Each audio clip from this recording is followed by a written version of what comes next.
Right, you guys, make sure you like this video and subscribe to Mikez, okay? Make sure. If you don't subscribe to Mikez, you're gonna have a fat forehead and a big hairline. Bro, I'm with the guy Max inside. Subscribe to him. Make sure you do. Still best content coming out. You know how it is. Hello and welcome back to another live, people. Welcome back to the YouTube channel. Make sure you're smashing the likes and subscribing if you are new. What a bloody game I just watched. I can't believe what I've just watched. I have not been watching football that much so far since the season started, due to being busy and not really caring. But that game is why we love football. That game is why we love football. Oh my God. I only watched that game because it was Man United. Because with Man United and West Ham, they're like the only two teams where like there's always a chance, no matter who the opponent is. No matter who they're facing, they've always got a chance of losing. That's what you get with Man United and West Ham. So from a Man United perspective, I had to put that game on. Had to. Because they're bad right now. I didn't even watch the Fulham game and I know they're bad right now. And they just lost on penalties to Grimsby. Grimsby. They put the Grim in Grimsby. They put the Grim in Grimsby. Bruv. Grimsby 12-11 on pens, guys. 12-11 on pens. Guys. What on earth? This Amarim guy is genuinely a psychopath. A psychopath. You can't, like, not coach your team to go out and beat Grimsby, bro. This has made me feel a lot better. And it takes me a lot to feel a lot better about West Ham. West Ham United we're talking about here. This is no joke. 12-11 is crazy, guys. Big up to everyone here. Smash the likes. Smash the likes. I'm sure Prime will be back. And, yeah. Scamarim, being Scamarim, you love to see it. You absolutely love to see it. I love seeing Man United depressed. I don't know about anyone else here. Because I know there's no Liverpool and Man City fans in the chat. I don't think there's any Arsenal fans in the chat right now. But I think about who you support. You want to see Man United depressed. Like, let's be real, you do. You want to see Man United fans upset. Today we're going to feast. There's a lot of content to get into as well, but we're going to go live for like an hour and a half, because I want to go to sleep. I can't lie. I do want to go to sleep. I've had a long day.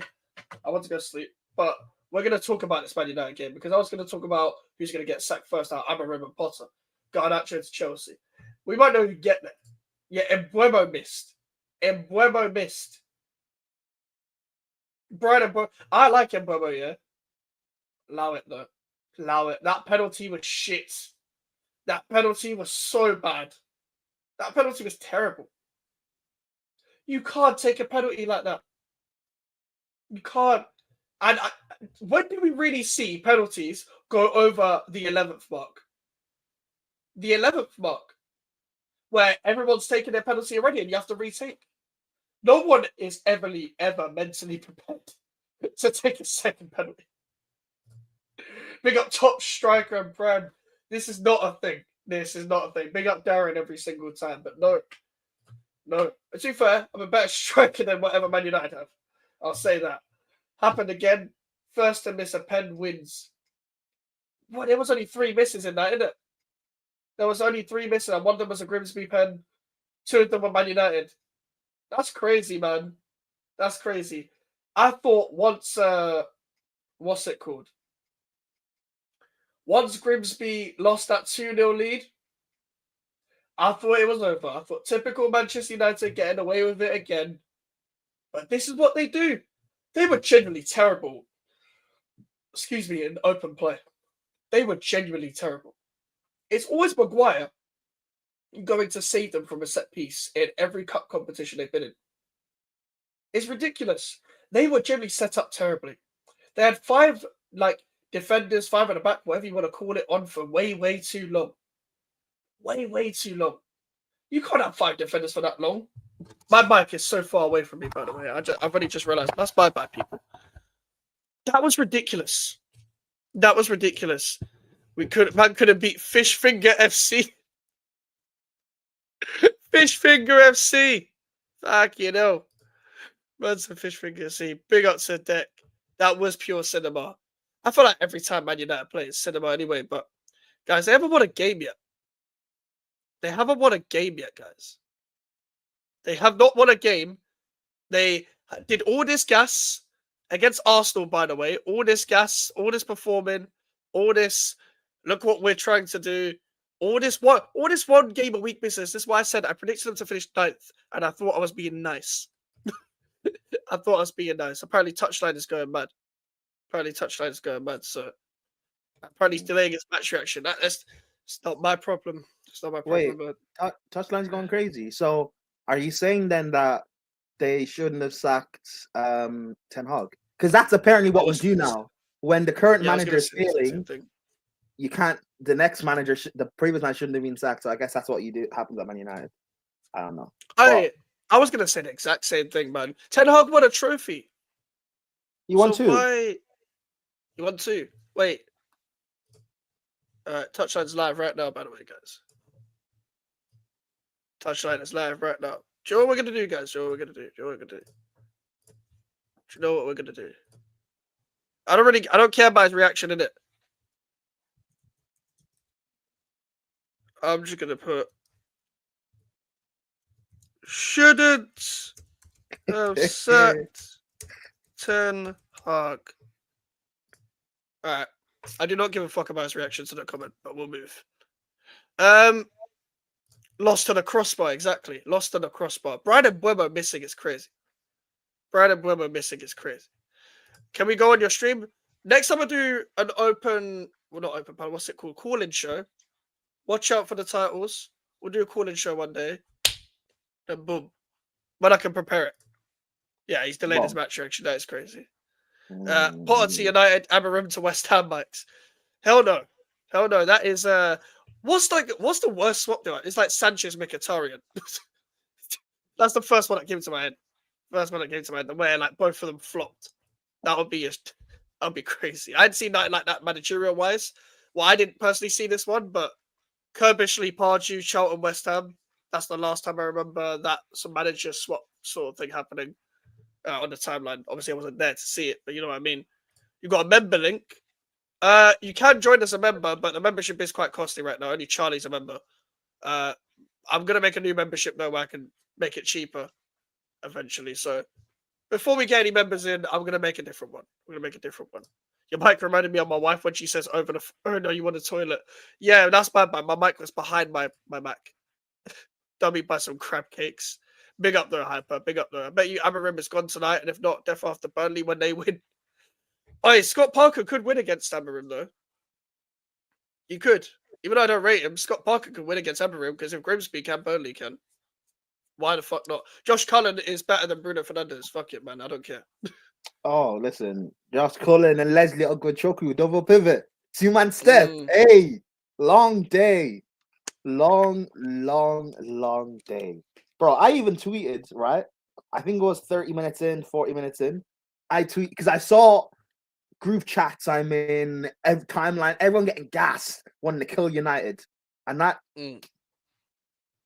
I don't know you enough for you to make that joke. Anyways, I tweeted out, listen, I get if you want to clown United, but they're gonna do the comeback thing, pause, and then everyone's gonna, United fans are gonna be like, oh, this is the greatest,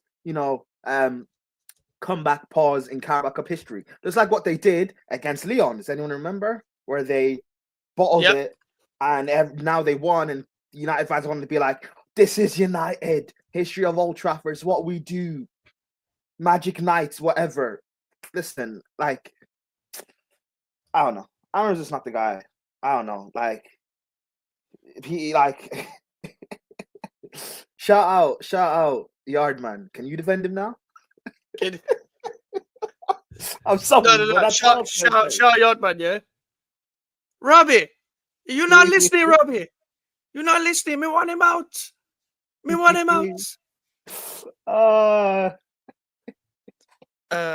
know what? Man United are actually worse than us, Charlie. That's the funny thing. Like, because we've beaten them.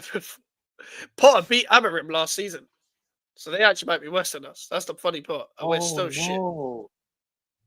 We're so shit. Yeah, fold the club, man. Bro. Hey, you know, what's his name? what's my man's name again? Nuruddin. You know he's going crazy right now. He's like, Saeed. All this time they've been calling me negative in your chat, Saeed, in the live chat every single time. What have you told you about the structure? What have I told you about the structure? Fuck Amarim for just 1 second, Saeed. It's the structure. It's the fucking structure, Saeed. All this fucking positivity. You saying you're going to retire after losing to Grimsby. Like, bro, they better go mad. They better go mad, bro. Hey, shout out Saeed. Listen, United fans, I get it. Your goalkeeper, you have until the end of the week. Say what you want to say. Goodness. You have until the end of the week. I give you permission. Because, bro, it's amazing what, I don't know, man. Like, nothing's gonna work. Just like he just has to go. And the thing is, you guys could be getting rid of Manu just to back this manager, just to end up sacking him anyway. That's the funny thing. That's the funny thing. And then you're gonna get a new manager. He's gonna come in. We'll have a bit of a manager bounce. Bruno will be his guy. An Arsenal hoodie. What? It's black. No, it's because the thing, basically, the picture's just below your thing. Okay. So, yeah. What? Why do you look great? Never mind. But yeah, United. Like, what now? So Bruno and Casemiro, will it be against Leslie and Josh Cullen? Yeah. Or Agate. Bro, Agate's been getting fried on Twitter. Agate's been getting fried. He's useless, you know. I don't know whether you saw this. Someone posted the 1 year ago today, Agate signed for Manchester United, and someone quote tweeted it with all like the United fans on the timeline tweeting out like, "We're a big club now. Am I dreaming?" All of this. I'm just like, bro. I only watched Agate really a couple of times at Sporting and Champions League, so I didn't really like get to see him at PSG like that. But I heard like mixed things. I heard mixed things a lot. So like, even when he signed, I was like, I thought he like compared to other Man United big signings, this guy doesn't even have the hype. He doesn't even have the hype like other Man United signings. So I didn't really see the hype in general. But this is what United fans do. They get gassed when they sign a player. Like, listen, they're going to say this about Mbeumo and Cunha. Why did we sign two mid-table players for having one good season? They're going to say that in like a year or two. It's what you guys always do. You gas Ugarte. Now he's ass. Casemiro, you guys thought it was a brilliant signing. But signing a guy that was a year or two from being finished didn't make sense. You did the same thing with Ronaldo. You did the same thing with Ibrahimovic. You guys always do this. You did the same thing with Varane. You guys always seem to do this. It's funny that people didn't want to back Ollie, which fine. I'm not even saying Ollie's good, but you didn't want to back Ollie. But Amarim's the guy. Amarim's the guy you want to die on the hill of. Not Ollie, who was your club legend. Not Van Gaal, who had like previous in the game. Not Jose, who had previous in the game.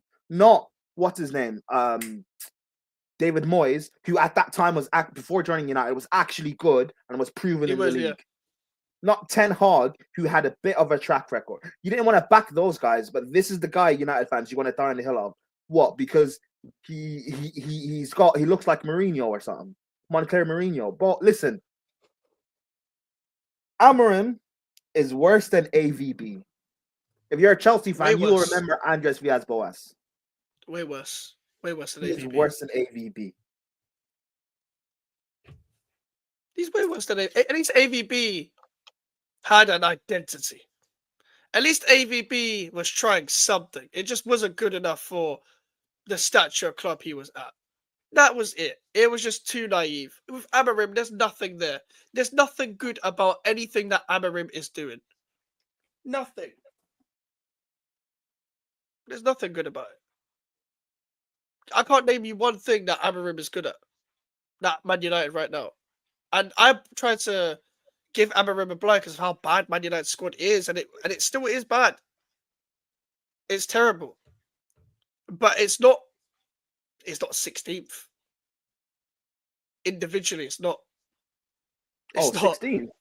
Not even 15th, they're 16th.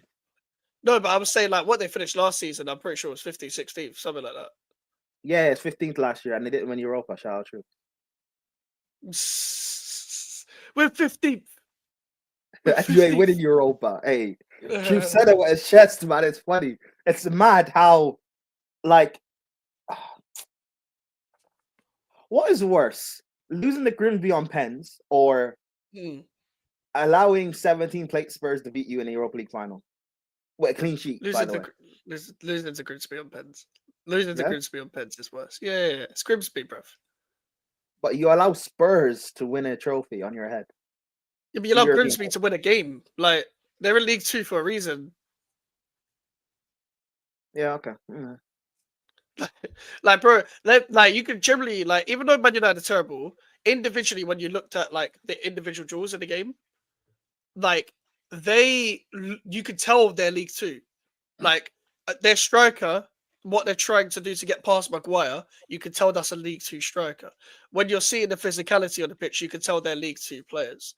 So they had no excuse. But, bro, Amorim still decided, even at the end of the game, I'm still going to play 3-4-2-1, 3-4-3. Do something else, big man. Play with a number 10. Play with a fucking number 10. And what I mean by number 10, I mean the actual 10. Not these two pocket 10s, slash wingers, I hate that shit now. I'm starting to really dislike that.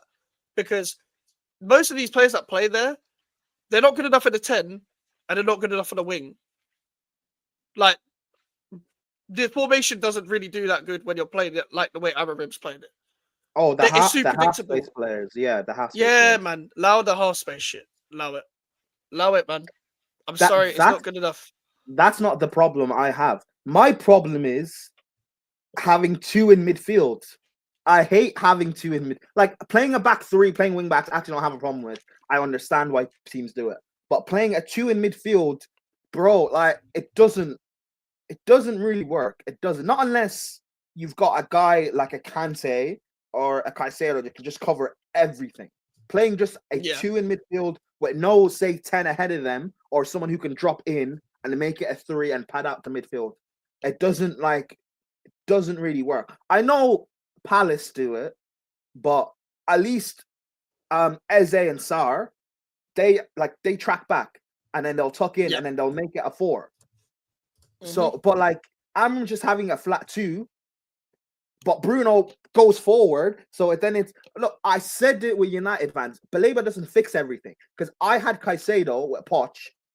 It was meant to be Gallagher. Gallagher would just go forward and do the Bruno thing, and then it would just be, what's his name? Caicedo doing everything by himself. And he can't do everything by himself. Caicedo, he's brilliant, not that good. Baleba, not that good. Can't do everything by himself. I'm sorry.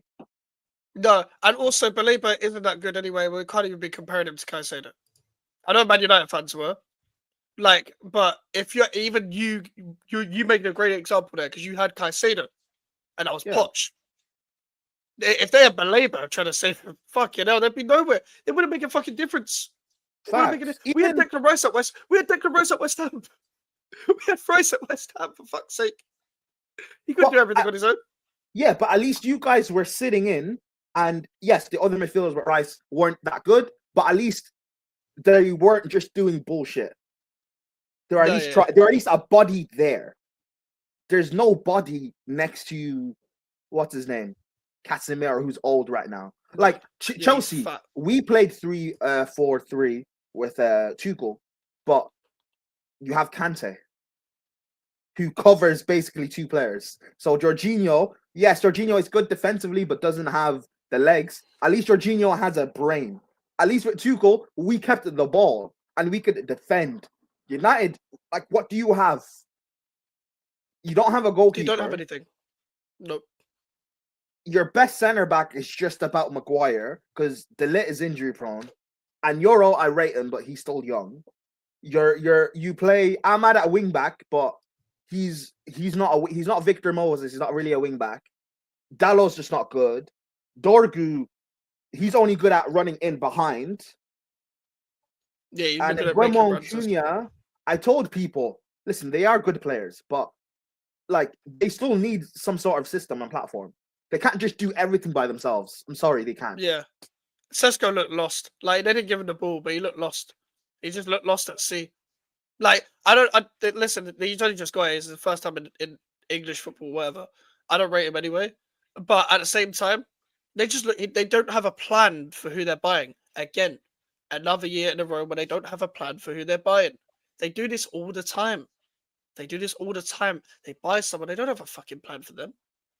They don't have a plan for Sesko and Buemo Cunha front three. They don't have a plan for that shit. Amad Diallo's overrated as fuck. Amad Diallo's overrated as fuck because you can't be saying he's better than anyone else in this league. Once he's doing that against Grimsby. And you can't just blame the system. You can't just blame the fucking system all the time. Because when he's good, you're not giving credit to Amorim, are you? Can't have it both ways.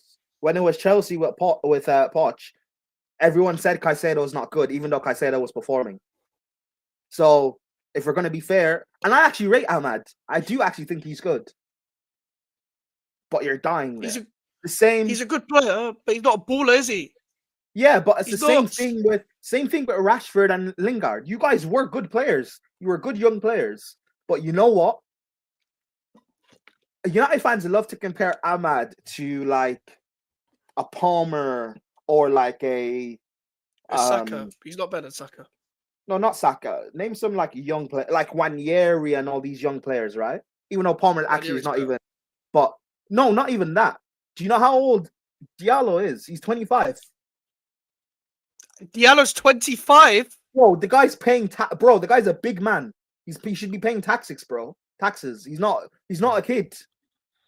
25. Oh my fucking god. He's 25. He's middle 20s. Bruv. This is disgusting. They're doing the Lingard treatment to him. Remember when he was like the whole thing about Lingard being 30 odd and they're treating him like he's 19. They're doing the same shit to Ahmad. Remember the Lingard treatment? Same shit. Remember the Lingard treatment? Oh, that's what you said. How old was Lingard when he went to West Ham? Like 29, 30. Like grown man. Grown ass man. Rashford, how old is he now? Almost in his 30s, right? Old man. Yeah, he's almost 30. Bro, I remember when Rashford broke through. That was when we had the journey on FIFA. What are we doing? Bro, Alex Hunter was based on Rashford. Alex Hunter was based on Rashford. People don't know this. I know we're diverting. It doesn't matter. Alex Hunter, when you played the journey, Rashford was never in those games. Like in terms of when you played against Manchester United, Rashford was never ever in the squad because Alex Hunter was in the game. Alex Hunter was in there. So there was no point Rashford being there because Rashford was based on Alex Hunter. Alex Hunter was based on Rashford, sorry. Yeah, fact. Like that's the truth. That's the truth. The young guy coming through, whatever, playing football, trying to make it. He has options. It's not his exact story because obviously it's very different. But it's based on Marcus Rashford. It's even based how on his it started. You're on the journey, right? Your debut for your club. You come off the bench and you bag a win. You score and you bag the win. That's what Rashford did. Yes. Like that's what he did in Europa League. Europa League, mate. Europa League. And then against Arsenal, he made his name for himself. I remember exactly what I was in my house watching that game, just being like, what the fuck?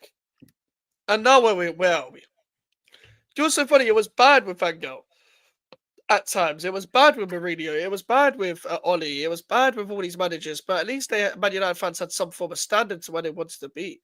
You let it slip too much where you wanted your club to take a year break to come back up. That is one of the worst things you can do. Because you're giving your club a pass. You're giving your club patience to get away with shit. And then when it doesn't happen, you give your club a next year. Do you know who you sound like? You sound like Arsenal fans. But in fact, this is even worse than anything Arsenal have done, despite the fact you've won trophies league position-wise. Because you can at least say from the season, we won something. So at least you have some memories from it. Arsenal can't do that. But Arsenal were never really 15th for that long. Not for that long. It weren't that long. It was actually only a couple of game weeks. And that's bad for Arsenal. It was like a month, right? But the reason why it feels longer for all of us is because this was during lockdown. So we were all inside and like I remember people had tweets bro, I had tweets scheduled just slandering Arsenal. I'd go to work on my lunch break. I just start tweeting again, bro. It was hilarious. That's why. But in reality, it was like a month, right? And then Arsenal beat Chelsea, and then they went on a little run, and then we ended up sacking Lampard. We won the Champions League, is what it is. But right now, like, also, you guys are 3 games. We're 3 games. Well, 2 Premier League games in. You got 3 for United technically with this Carabao Cup. We're about to enter game week 3 in the Prem. We're about to enter an international break. Is it too early to sack him? No, it's never too early. It's never too No. early.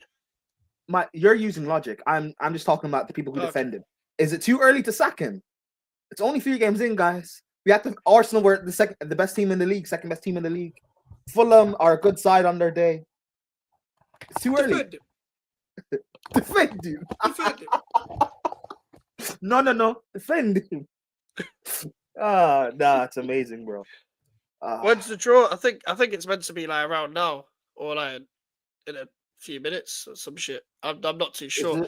I'm not too sure. The reason why I don't know is because we're out. Oh. The reason why I don't know is because we're out. Apparently, you got Lincoln away. Chelsea. Chelsea got Lincoln away. Hey. Tough away day at Lincoln. Brentford v Villa. Brentford v Villa. Okay, first. Premier League clash. Kiefer. Wait, they're facing again. They just faced the other day. Fuck's sake. This always happens. Huddersfield v Man City Thursday. Okay. I have the draw. So. Oh, okay.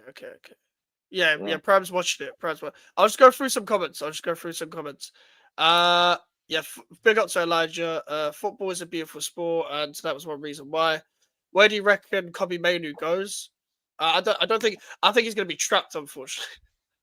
I don't think it's going to be any last minute thing for him. I think that time has passed. Liverpool at home against Southampton. Sorry. Oh, yeah, that's going to be brilliant. Fucking hell. Big up Mike's and Prem. Who's worse, Amorim or Potter? Amorim. Amorim's worse. Newcastle versus Bradford. Who's worse? Amorim's worse.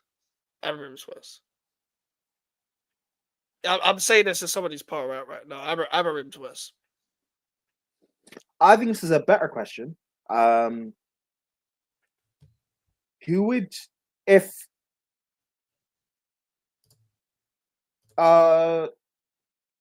Sheffield United versus Sheffield Wednesday, versus Grimsby. Funny. Yeah, that's your prediction wrong there. Cam. Yeah, but lucky. When did you guys sack Lopetegui?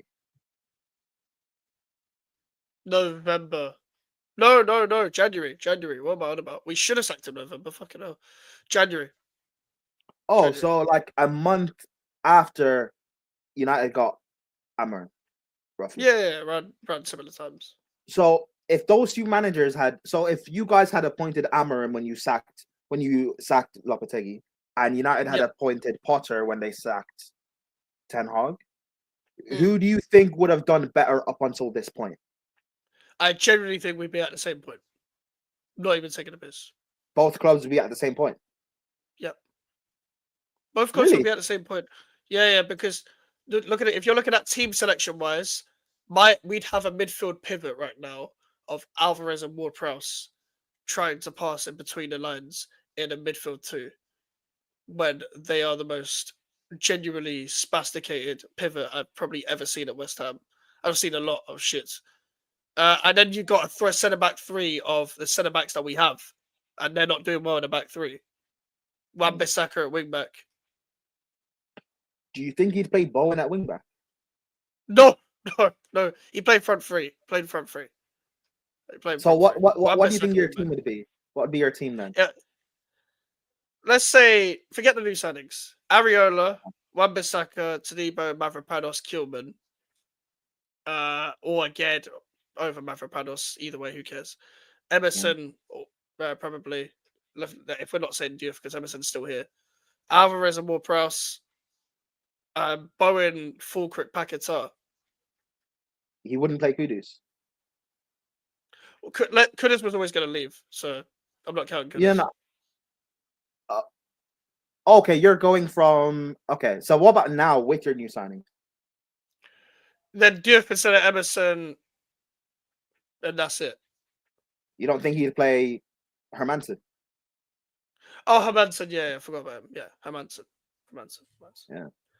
And you don't... Do you think he'd move Wan-Bissaka at right centre back and play what's his name at wing back? No. What, Guilherme in Somerville? No, the other guy, Kyle Walker-Peters at right wing back. No, I don't think Amorim doesn't have common sense. We know this already. Okay, cool. So Like, what would United's team be with Potter? Another. I guess Maserati or some shit, because he plays right back to right wing back. Dorgu at left wing back. Maguire, Delict, Yoro.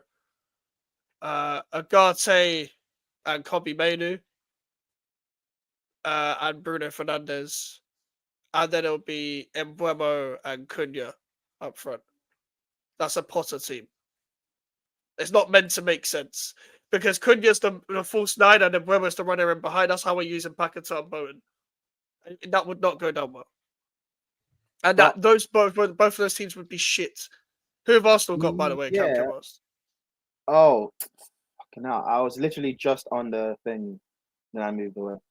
Oh, so here are the teams. Sheffield Wednesday versus Grimsby. It's hilarious. Wolves versus Everton. Palace versus Millwall. Burnley versus Cardiff. Wrexham versus Reading. Wigan versus Wickham. Barnsley versus Brighton. Fulham versus Cambridge. The other teams: Port Vale versus Arsenal. Swansea versus Nottingham Forest. Lincoln versus Chelsea. Spurs versus Doncaster. Brentford versus Villa, like I said. Huddersfield City. Liverpool, Southampton, Newcastle, Bradford. So those are the teams. Palace Millwall's mad. Wait, Little Palace South London derby. Oh, nice. That's gonna be hectic on a Tuesday, Wednesday night. Yeah, long day. That fucking district line, fucking central, whatever. Every train line under the sun is gonna be fucking mad. Good thing Eze is gone though. Oh my days.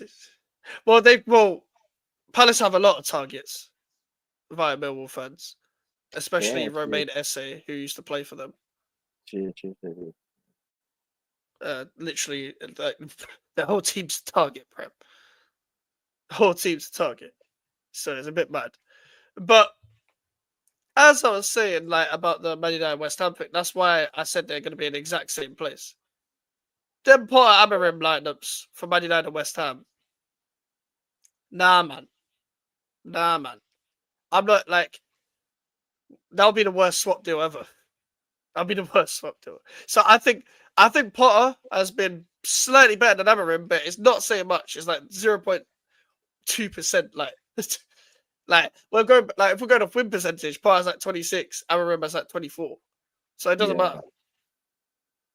It doesn't fucking matter. It's trash versus garbage. Two R-words fighting. It is what it is.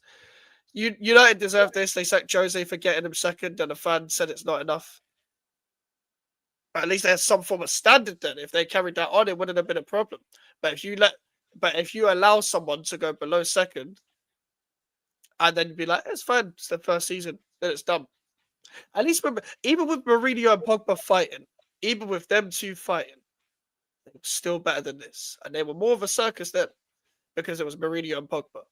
And you're also funny, Mourinho and Pogba would have worked together if it wasn't at Man United, in my opinion. Those are two characters that I think it would have worked if it wasn't for the pressure of Manchester United. I mean, 100 million man compared to Jose Mourinho, who wants to carry on his legacy in England, but he's got to be restricted by all the fucking club measurements that he's at. That partnership would have worked. I generally think they just felt two different kinds of pressures to get the best out of each other. That's my opinion. Jose wanted Pogba at Chelsea.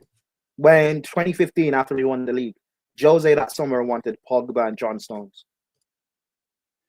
So yeah, I think I agree with you because with the type of guy Jose is, especially in his prime, you could get players to like run through brick walls. And the type of player Pogba is, the winner, how people rally around Pogba, that is dangerous. That is dangerous to have. And United nerfed it. I love it, man. Bro. So, imagine if Pogba joined Chelsea for under Mourinho. What year would that been exactly? What season? Do you remember? After we won the league, 2015. So our midfield when we won the league was Fabregas, Matic, Oscar in the 10, an old John Obi Mikel. Okay. Marco Marin, but he got injured, I think, early in the season. That was Ramirez. Just like that was a season before Ramirez went China. Because I remember FIFA 16, he left. So that was 16. No, that was 15-16. No. So after Ramirez. Yes, we still had Ramirez. Yes, you're right. We still had Ramirez. Yeah. Yes. So, but sometimes Jose would play Ramirez out wide in certain games. But yeah, that was our midfield. Yeah. But so imagine that. Yeah. Imagine Pogba goes into that Chelsea team. Pogba's shining. We're talking about Pogba will still be there now. Pogba will still be at Chelsea now. Let's be real, bro. It's a Chelsea team that had like because Jose, like if he had switched the team to play with like a 4-3-3, you have Matic in the base, Cesc, Pogba, Hazard, Willian. We bought Pedro in 2015 when we won the league. Bro, Costa up top. Hey man, yeah. Movies. And then Jose got sacked. Pogba would have worked under Conte, to be fair, as well. Like Kante in midfield. Yeah, Pogba would have gone, crazy. Oh my God. Yes. Crazy. So if you had Pogba then, let's say the whole Mourinho thing still happens. Conte comes in, he's just like, all right, cool, I've got Matic, I've got Fabregas, I've got Kante, and I've got Pogba. Fuck off. Fuck that. Like Conte would have figured that midfield out before they shot, bro. Like, it's mad. Oh, yeah. That's mad, bro. That's ridiculous. But Pogba was never the problem. Pogba was never the problem. I don't know how many times I have to say this about Paul Pogba, but all the guy wanted to do was just come back to his boyhood club where he was in the academy and go and shine on the stage and prove people wrong. And guess what? Some of the best moments Man United have had post Fergie have been down to Paul Pogba. I've been down to Paul Pogba, and guess who?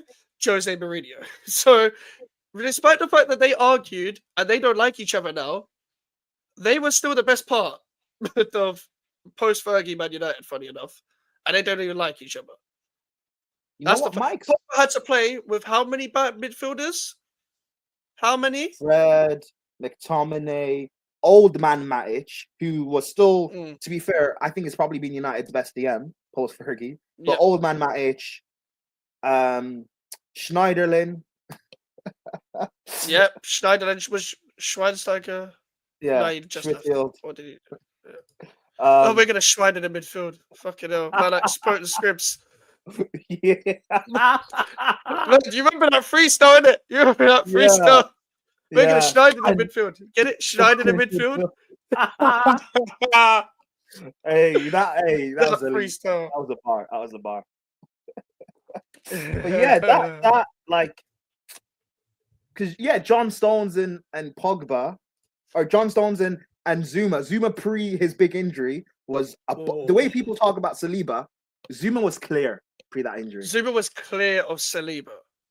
Zuma and Stones, Matic in front, and then when Matic gets older, you could just have Pogba sit and then have Kante just roam about. Hey my God! Oh, yeah, we got robbed, man. We got robbed of an actual dream. Jose wouldn't have got. I mean, maybe Jose still would have got sacked because it's Jose, but Conte, it could have worked. Pogba under Sarri could have worked. Oh, Pogba under Sarri would have been nuts. That would Savvy have been ball, disgusting. Oh my god. Pogba as our 8. We wouldn't have had to get Kovacic. Pogba, Kante under Tuchel. Oh my god, man. Yeah, man. Paul Pogba. Dreams. Pogba at Juventus and Pogba in his first couple of years at United, even under Oli, where Oli was still playing him out of fucking position. But Pogba's like, I'm Paul Pogba, bro. I'm gonna do what the fuck I want. I'm gonna do what the fuck I want on the pitch. He was still good to watch. Like, I was someone who Pogba's early days at United. Well, not early days.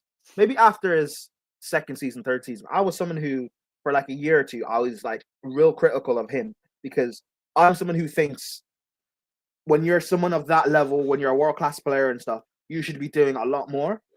But also, I didn't know really just how bad United like were at that time. So I was saying, Pogba, like, I expect you to be doing more. Why can't you do more? But now, well, not even now, but like, I got to a certain point where I was just looking at it like, all right, there's nothing you can do. There's nothing you can because I saw when Pogba was getting his injuries and he wasn't playing, I saw how bad United were, even with Bruno getting his goals. And I was like, you know what? Yeah, Pogba, I hear it. I apologize. I hear it. Because there's nothing you can do, man. It's so bad. Nothing. There was literally nothing he could do. But nobody knew how bad Man United was then either. But do you know what it is with like everyone now though? Everyone should have a public apology. Everyone at Man United, all the Man United fans, that how did this guy? You should be publicly apologizing. Because when we're talking about Pogba now, we're reevaluating your situation. People can say it's hindsight. People can say whatever. I've always been a Paul Pogba fan. I've always loved Pogba. Genuinely. I've always wanted the guy to do well just because of the type of player he was. I like watching them type of players. I know what they're capable of. I know that you have to build a midfield around them. But also, I didn't like the stigma of the 100 million price tag because I know they're expensive. But that whole thing that Souness you said that pissed me off against Leeds, where I was like, I expect someone to get 4 assists or whatever it was. Well, we're not saying that about 100 million players now. So shut the fuck up. Hey, I'm not gonna lie. Like the Souness stuff on Pogba, I'm not gonna lie, it was kind of funny. I know Souness went out of line a lot, but like for entertainment value, it was kind of funny. But for the memes, it was funny, but it was targeted. Yeah, I know it was targeted. But the thing is, when you're at United, like it's funny because under Oli, people would say it was freestyle football. I don't see the way we're playing. There's no style, there's no structure, no substance. Mm-hmm. And I'm not even defending Oli saying he was brilliant, but what structure and style and substance do you see now? I literally see freestyle football because you guys can't defend or attack. Even with better attackers, by the way, you still can't really attack. So what now? No, you can't. Look, remember what Mbappe said about Pogba. He's the only one that I just blindly run. I blindly run it off. He'll find me. As soon as I see him get the ball, I just run. Because I know he'll find me. Pogba would have found Lukaku at Chelsea. Pogba would have found Lukaku. Yeah. Because my problem was Havertz and Mount. Pogba would have just bypassed. Oh my god. Oh. Bro, Pogba found Lukaku at United. People don't like to talk about that. He was the only one that did find him at United. Lukaku didn't find Lukaku at United. Lukaku was the one that didn't find Lukaku. He played Pogba instead. Pogba, man, you like. So he went to United when 2017. Yeah, 2016. The year before that, he could have gone to Chelsea, didn't find. But 2016. Could have gone Madrid. And who was that midfield at the time? That was Modric early at Real Madrid, Cruz, James Rodriguez, and Casemiro. Yep. Wow. Yeah. Okay. Yeah. It's like Pogba again. He could have gone Real Madrid a long time ago anyway. Like I went back to Juventus. That's your own fault. The second time going back to Juventus, that's your own fault. You could have gone anywhere. You went back to fucking Juventus. This guy is too sentimental, bruv. Bro, Modric won a Ballon d'Or. Modric is like one of the we talk about Modric sitting at the table and stuff like that. And I love Modric. I rate him highly. But like all of that stuff, all the way we praise Modric and Cruz and Casemiro, like Pogba could have like 2-3 Champions Leagues alongside the World Cup, and all of a sudden, maybe he sneaks a Ballon d'Or, because who knows? And all of a sudden, we're talking about Pogba over Zidane. Hey, that's crazy, but it's true. It's true. If Pogba had them Champions Leagues, man, we'd be talking about him so differently. Because when we talk about Modric and people say he doesn't sit on the table with Zidane and Xavi and Iniesta, all I say is Modric has a Ballon d'Or. They don't. Pogba, especially when France won the World Cup. Hey, bro. Yeah, man. Crazy. Man, fucking apologize, you pricks. Apologize, man. Would you pick Another ever again after that performance tonight? That second goal was disgraceful. Another should have. There's a reason why he's been benched for fucking Bayern. Dude, he's shit as well. Again, that Lemons guy, whatever his name is, he's called Lemon or some shit. He's called Lemon. It's from the Belgian team. I forgot Antwerp. I think they're buying some Antwerp keeper. We'll see if he's good. But that's the reason why Another's been like shipped off. They're trying to ship him off. I don't think he should ever be picked again. He's genuinely a disgraceful goalkeeper. Like genuinely disgraceful. Like he's one of the worst players I've seen play for Manchester United. By far. Like the mistakes are genuinely uncanny. They're bad. They're amateur. I remember the worst one I saw was the Forest one last season, where like the ball spins like this on the ground and he just goes like that with Gibbs White. Like, what the fuck are you doing? He acts too flamboyant. During the summer, right, there was a clip of, you know how footballers during the summer, they'll go back home and there's always clips of them playing football in the streets with some kids or whatever, right? Yeah. Is that crazy? Pause? No. But, No, it's not crazy. But there was a clip of Onana playing football back in Cameroon, right? Bro, the guy was playing as a striker. The guy was a target man. He was his hold-up play was, I'll be real, better than Hoyland's. Like, I think United should just try him as a striker. Just try him as a striker, because why not? Maybe he's a better midfielder than Agate. Maybe he's a better midfielder than Agate. You never know. I said Hoyland's a centre-back. I've been saying Hoyland's a centre-back. That man is a Bolton centre-back from back in the day. Yeah, but he can't win aerial duels. He's like a white Danny Shitu. Yeah, he reminds me of Danny Shitu. But can he win aerial duels? He can. No, you can't. You can't, to be fair. But maybe he just shouldn't play football. Maybe it's just not for him. 3 in the back, maybe. Maybe he reminds me a lot of like how if Mavropanos played up front. Like I feel like if Mavropanos played up front, he'd be Hoyland. Like, he just reminds me of Mavropanos. Hoyland dropped the pride to join Baller League. He'd suit Baller League, you know. He actually would suit it. Baller League's a vibe. It's a vibe, man. It's vibe. It's gonna be back next year, I'm pretty sure. Like, he might as well transfer over. Yeah, Angry Ginger's manager. Hoyland, Onana, Bruno. Join Baller League, man. Yeah. Join Baller League. Yeah, it has to happen. But you see, Bruno Fernandes again. Mavropanos. Sanchez. West Ham. Ward-Prowse. Get the fuck out of here. Hey, Ward-Prowse. The free kick record at Baller League is not that high. You can break it. You can break it in a season. I guarantee. Ward-Prowse, you should just be doing like regular video. You should be opening up a joint channel with Chris MD. This is what you should be doing. You should be opening up a joint channel with Chris MD where you go around the world and you take free kicks from like the weirdest areas. You could be the next. What's the trick shot? What's the trick shot crew from back in the day? The YouTubers, the American Donnies. They used to do just trick shots everywhere. Forgot their names. Oh, but they were basically like the sports like F2. Like the American sports F2, basically. No, I don't remember what their man's name was. Join up with Jeremy Lynch or something. Restart F2. F3. Honestly, F3. F4 and delete. Let's call it that. Call it Control Alt Delete. Yep. Oh, listen, Just call it that.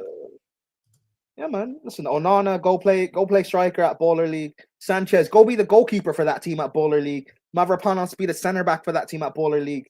Ward-Prowse, part-time, be at Control Alt Delete. Part-time, play midfield at Baller League. Amrim, go be the manager at Baller League.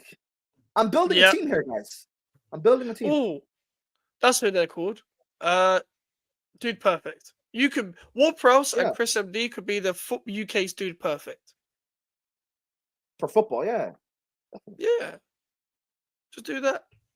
I have a question. If Arsenal sack Arteta, will they give the next manager the same time and leeway? Depending on who the manager is. It depends. If it's a young manager again, that puts bare gel in his hair again, that has some form of affiliation with the club or whatever, they'll give him time. If it's a manager, if Arsenal go down the route like we think they should, if let's say Arsenal for some reason they got Simeone, they're giving him 2 months max. But I just thought. What? Sorry, I felt sick. United are going to do it again, aren't they? What? They're going to sack a manager before they play Chelsea, and they're gonna scab a result. They're going to do it again. I hate it. They're going to do it again. Rude's coming back. I don't care who it is. They're not, bro. They're going to get a result from Chelsea. Like what? We've got the 3rd game, and then international break for like a week, and then we play. I think 4th or 5th game. Yeah, he's gone. He's gone by then. I guarantee he's gone by then. Guarantee it. Yeah, because you faced Rude Van Nistelrooy away, innit? Like at Old Trafford. Yes, we faced Michael Carrick as interim. We faced Ollie as interim. We always do this. It's annoying. You couldn't have just beat Grimsby. Just beat Grimsby. And you say beating Grimsby keeps you in a job for at least a month. It does. Beat Grimsby, get a draw against Burnley. That'll keep you in it. Fucking hell, man. Well, you mentioned United Chelsea. I didn't want to be that guy. I didn't think we'd have enough time to talk about it. But you put to my attention today that Chelsea are close to signing Garnacho. I actually haven't seen any update on it because I choose not to pay attention to it anymore. Like despite Fabrizio's 45th tweet about the situation, is it actually close this time? Apparently it's like 90% or something. Like, okay, I know Fabrizio is just a whore for Garnacho stuff, but other people are talking about it now as well. Like a day ago or two, a few days ago. Yeah, we offered Tyreek George in a swap deal. They rejected. Everyone knows United have a 50 million valuation and Chelsea have, I think, 30. And it looks like now we've split the difference.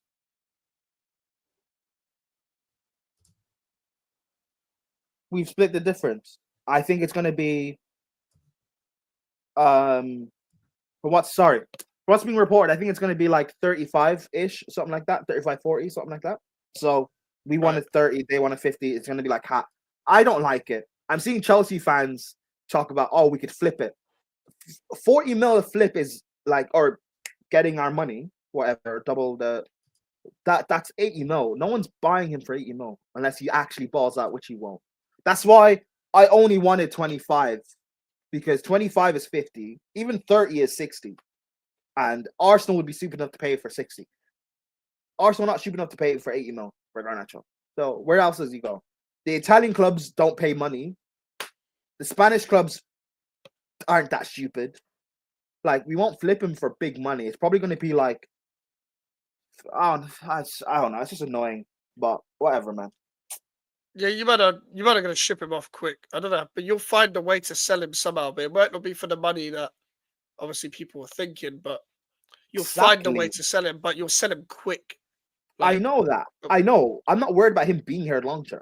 My thing is, the market opportunity is supposed to be we get him in for the cheap and then we flip him for actual money. Yeah. But if you're paying 35, 40 for him, if you're paying 40 mil what is the flip? 60 mil is not a flip. Buying him for 30 mil for 60 is a flip, but 40 mil is not a flip. People got to understand as well, you're paying the money in installments every year due to the years of the contract.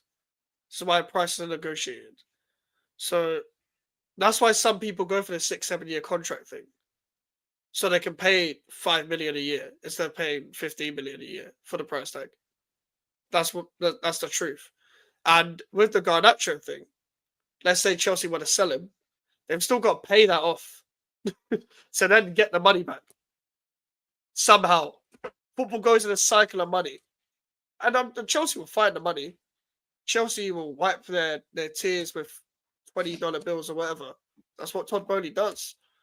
But no Chelsea fan that is got a brain wants to see Garnacho in a Chelsea shirt. And the problem is, Bino Gittins, yeah, he's not a bad player. He's not. But having Bino Gittins and then having Garnacho as your other left wing option, that's not great. Yeah, but we also have Neto that can play out on the left. My thing is, like, for Garnacho, right? I get you want to leave United, fine. I get it. They're a dumpster fire. But coming to Chelsea doesn't make sense because you're not better than Gittins. And even if people want to say they don't rate Gittins that highly, Neto would start then on the left. Neto is the best, as it stands right now, the best left winger we have. Yeah, definitely. So you don't even get in over Gittins. Never mind Neto. Why come to Chelsea? Like, it doesn't for you. It's a World Cup year. You've already just been left out from Argentina's international break squad. How many games would you actually get to play at Chelsea for you to make the squad for the? It doesn't make sense unless we send him out on loan in Jan. But we only have one more loan spot left, and we could No, that's a lie because Jackson's leaving right now to Bayern on loan. So we don't have any more loan spots. That's gone. So what now? Like, yeah, he ain't going to Strasbourg. What's the point? What is the vision of it? Like, Joey is so funny. Yeah, if Chelsea get Garnacho and he does well somehow, no one can chat about Maresca again.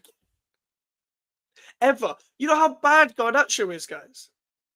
Like, Chelsea fans were complaining about Hudson-Odoi. Bro, he'll do well enough. Great, yeah. He'll do well enough that we can flip him. Like Madueke, we bought him for like 20 something mil. Like, everyone who wants to call Madueke a flop, we bought him for 20 something mil. And from when he joined us until he left, he spent 2.5 seasons here. And he's an English international now. He's won a trophy. He has a better, like, he has hype around him now. Whether you think he deserves it or not based on his ability is different. But in terms of perception, it makes sense. With Garnacho, like, people, like, what? I just, there's not enough he's going to be able to do to be able to get the money we actually want for it. In terms of, like, this is not a flip. Why can't we just sell an academy kid? Like, Tyreek George, we're selling him to Roma for like 30-something mil, and he's only worth half that. So just let Tyreek George stay for another season. We could probably sell him for 40, which is the same for. I don't know. I just find it annoying.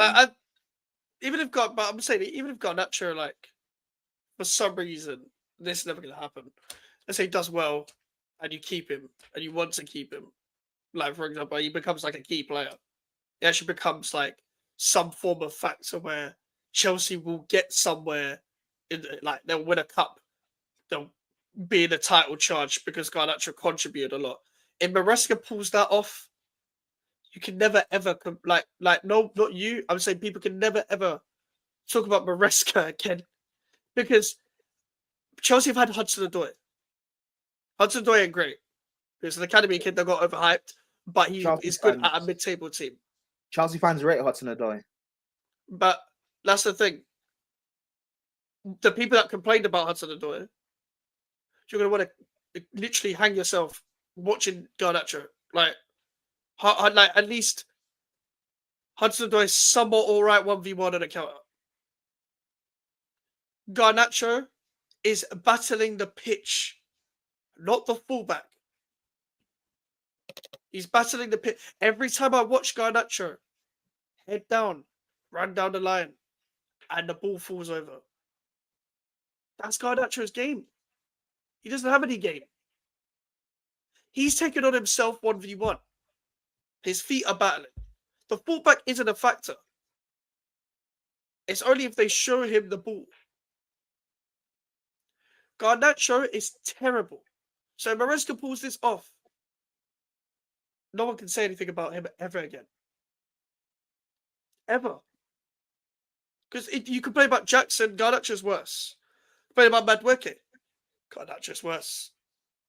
He's worse than these men. He's worse than these attackers. There's no good in Garnacho. There's nothing good about. He's not electric in pace. He just looks fast when he's running into space. But the good thing about pacey wingers is that they use it 1v1 to go past people. He doesn't do that because he's not that quick. And it's not even like he's strong either to go round the player. All fullbacks do against Garnacho is put their hand on him. And they're gone. Move, man. That's what they do. Garnacho was shitting himself when he came up against Wan-Bissaka. He didn't take him on once, he just passed it backwards. Garnacho coming up against Reece James. I saw this guy take Reece James on about 7 times in that Ruud van Nistelrooy game where you guys drew 1v1 or 1-1. And then Garnacho switched sides. And then James switched sides. And Garnacho was like, I'm not doing this again. I'm not doing this again down the other wing. I'm not going down the right-hand side and taking you on either. And that was a Reece that was just coming back from injury. Yeah. And it's Garnacho, bro. Reece with 2, like, losing both his hamstrings still faster. Yes, I think we still only have one deal because Jackson is just going on loan now. So I think Jackson is the last loan. Unless I'm wrong, if you can tell me otherwise, fine. But we only had one left, and Jackson's gone. Because I saw someone bring up a list of players out on loan. David Washington's out on loan at Santos, and so Mino's at Dortmund. Dortmund just bought what's his name? Fucking Carney Chiomeka. So yeah, the international loan spots anyway. I think there's only one left, if I'm not wrong, because there's only 7 or 6. I don't know. But if I'm wrong, fair enough, Darren. Fair enough. But regardless, like, I don't know, man. I'm not even annoyed, like, because I know we're gonna get rid of him within a year or two. So that's not what I'm not worried about not getting rid of him. We're not Arsenal or United he'll be here for 5 years. I'm just worried that the whole thing was we're gonna flip him and make the profit. But if we're not doubling our money, is it worth it? Not really to me. And I don't know if a club's stupid enough to pay. If we're paying 40, no club's stupid enough to pay 80 for him. Arsenal and Arteta are not stupid enough to pay 80 for him. They're stupid. They're not that stupid. Bro, no one is. This isn't going to be impossible. Like, I've never rated the guy. I've never ever rated it, but I've never seen the good in him. He might score in his debut or some shit. And then people be like, get behind Garnacho. And he does fuck all after that. That's a typical Garnacho thing to do. Or rise to... You're going to have this a lot. Like, you hate Chelsea fans already. You're going to have this a lot in your fan base, where it's the moments player. I have this with Souček. Souček's actually a good, like, footballer to an extent. Like, he has more use, way more use than Garnacho. But it's these type of players, the volume man. And he's not even a volume man, but the guy who turns up in the moment of every leap year, they score a goal, get one for the GNA, and then they do fuck all for the next 20. Then it's why he's so harsh on him. He turned up in this moment. Not not to criticize the guy. You're going to have that a lot in your fan base, but you know that already. Bro, someone tweeted out, the same guy that has... because I follow a lot of Chelsea fans on Twitter. Some of them are good accounts. Some of them I follow just to keep up to date with the bullshit. There's an account I follow who was on Garnacho's, doesn't want Garnacho, he's a bad player, all of this. He tweeted out today a comp of Garnacho turning up in big games for Man United.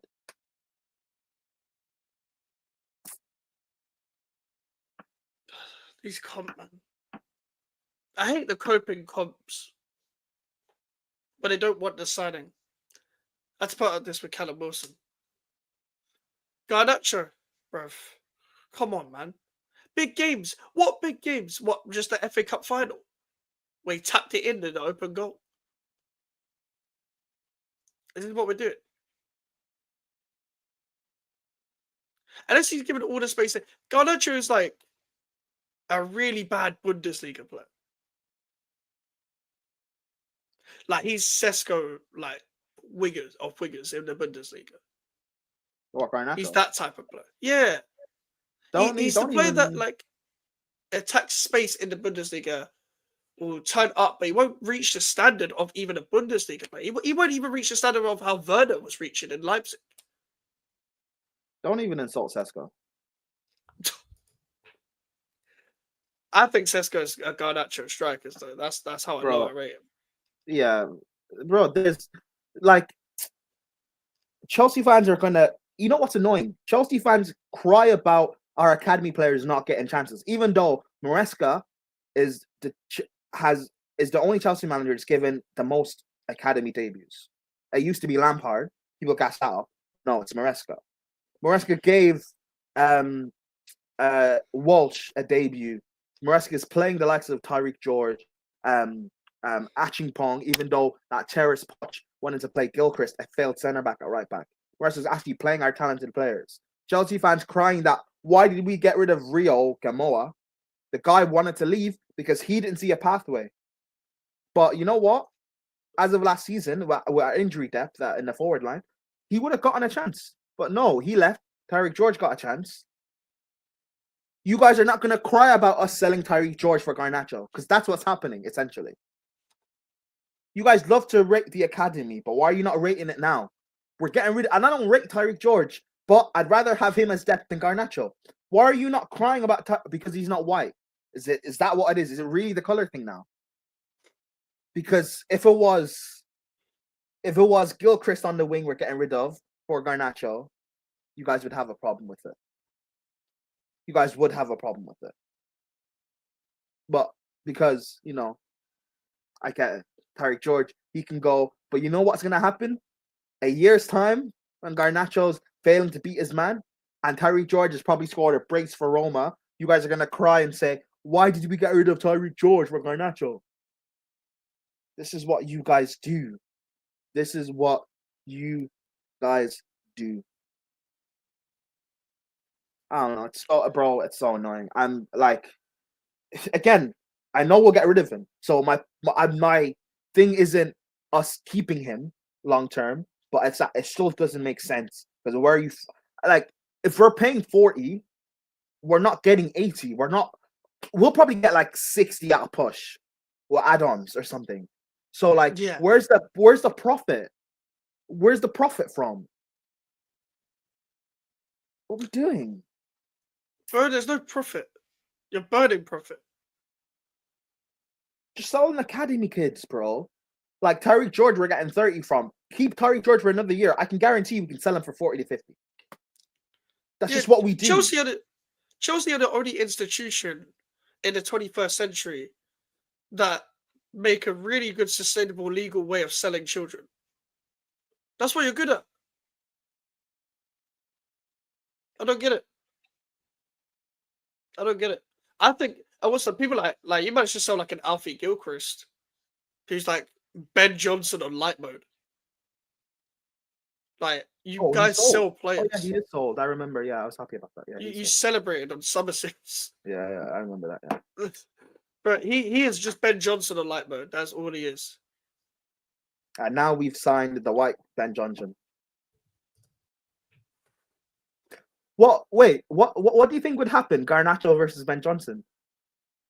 I've seen that happen before. You know what happened? Ben Johnson was actually having a really good game. It was the FA Cup. We was 1-0 up. This was the season we won the Conference League. He was having a really, really good game, Ben Johnson. A really, really good game. And then Ben Johnson decided to be a retard and let Garnacho skin him multiple times. And then we lost 3-1. And then Man United fans had the audacity to say that Garnacho had a good game. Even though Ben Johnson had him in his pocket until like the last 20. So That was his last good game for West Ham. That's what I have to deal with. Yeah, you have to deal with this. And Garnacho doesn't have the mentality to think he's the next Ronaldo. You literally like it's like the worst impersonation of Ronaldo. Isn't that if I were to reference this to music,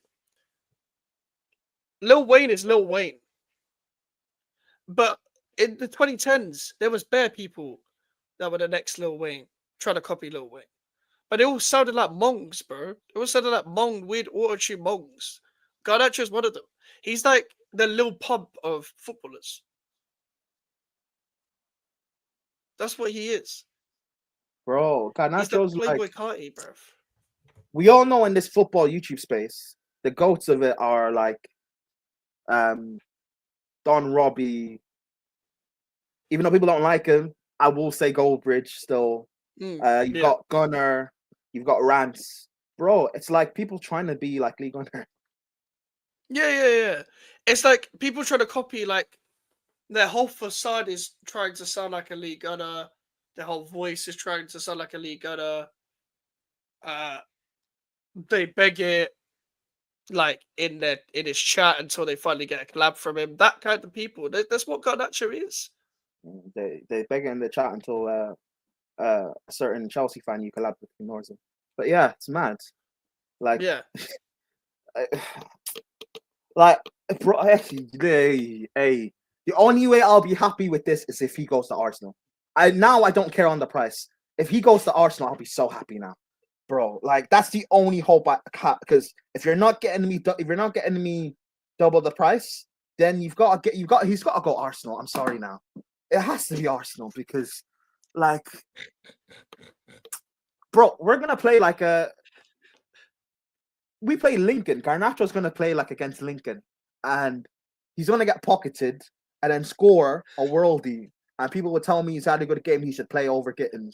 Like, that's what I'm gonna have to hear, bro. That's what I'm gonna have to hear because he runs around. Rance has been calling him the white Elanga for years. That's a disrespect to Elanga. I don't rate Elanga Elanga. showed that he's way better than Garnacho. Way better. Bro, Elanga's shown in a counter-attacking system he can cook. Garnacho wouldn't cook in a counter-attacking system. He wouldn't. He's a moments player in that. Because he's meant to be only good at transitions, and even that, he fucks it up all the time. Loses the ball. Doesn't finish. What he's really good at in terms of... Not even really good at, but what Garnacho is usually known for is the odd 90-minute moment. Everyone is tired. He runs down the line, down the left-hand side, and puts the ball across goal on the ground, and someone slots it in, or he's at the back post doing that thing. So occasionally you might get an odd Brennan Johnson moment from him. Occasionally. But when I'm talking occasionally, I'm talking literal like occasion. Like, I'm talking Halloween to Christmas to Easter. Bro, like. I'd rather have Brennan Johnson. Bro, I swear to you. Brennan Johnson's better. If you told me 40 mil we're buying Brennan Johnson, I swear to you I wouldn't get angry. Because Brennan Johnson... It's still mad though. Yes, but Brennan Johnson, he can at least score consistently. Yeah, Johnson's better than Garnacho. I don't mind. Listen, squad depth. If we need a goal, you can chuck Johnson on. I don't mind it. Again, it's not perfect. I don't want it. But if you're telling me it's Johnson over Garnacho, I'll take it all day. I don't mind. Brennan Johnson, yes. Bro, Brennan Johnson's shown that. What did he score last season? 16 goals or something? 15 goals? Yeah, he was their top goal scorer. And he scored in the European final. Yes. Garnacho was in that same final. I remember that appearance. That was one of the worst appearances I've ever seen in a final. Oh, he played in the Europa League? Yeah, he came on as a sub, I'm pretty sure. I thought he was complaining, because again, I didn't notice him United were that bad. I thought he was complaining that he didn't start. He didn't play the final. He was complaining he didn't start then. Oh, crazy. Yeah. He complained he didn't start, and then Chris as the manager, and then we've never seen him again. He better do what Maresca says.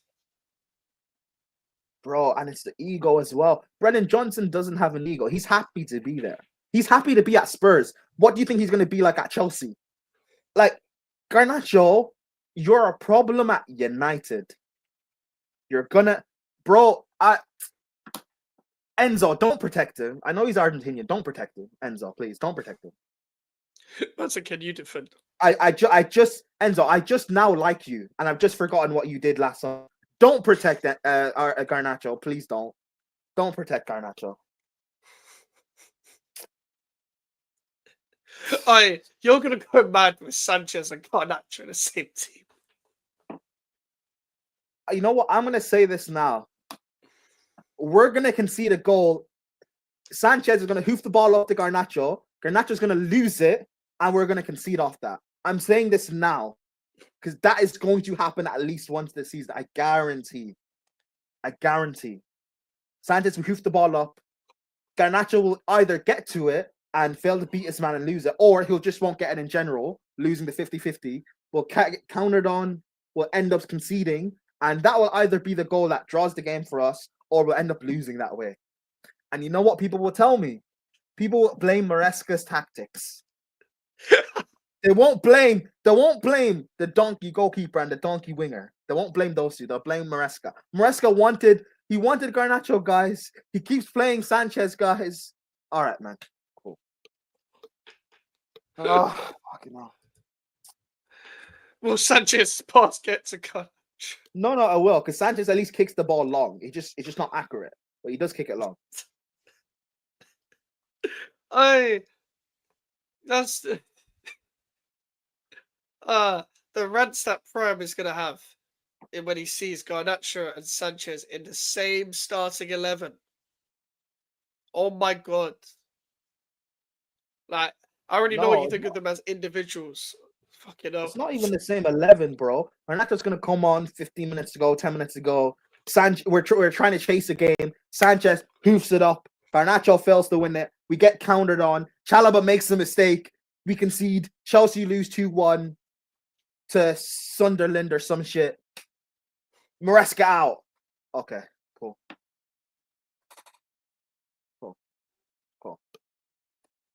Maresca out for that. Fuck me. This is the problem with you, man. You might actually have been slowly redeeming yourself this transfer window in terms of the sporting directors.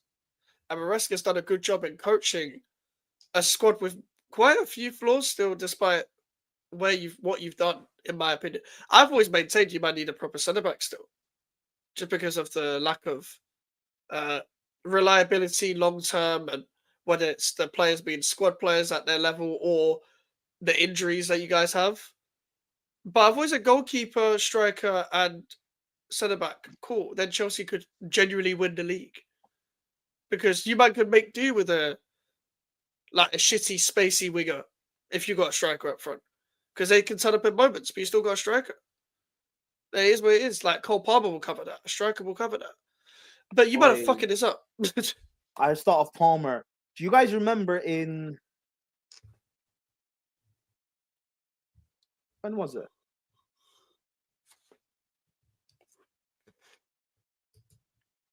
What game was it? In the Club World Cup. The Club World Cup, right? Do you remember Jackson came on for the lap, right? Jackson had a chance to... Was it the Club World Cup? Maybe it was one of the back end of the season games. Jackson, he had a chance to square it to Palmer, and he took it himself and missed. And Palmer looked at him pissed. Hey, oh my god. So, hey, Garnacho needs to get clamped, bro. So someone's going to have to hit him. No problem. Hey. If he gets called a tranny, I'm just going to smile. He gets called it. He's not even black, so I can't even say that. Oh my god.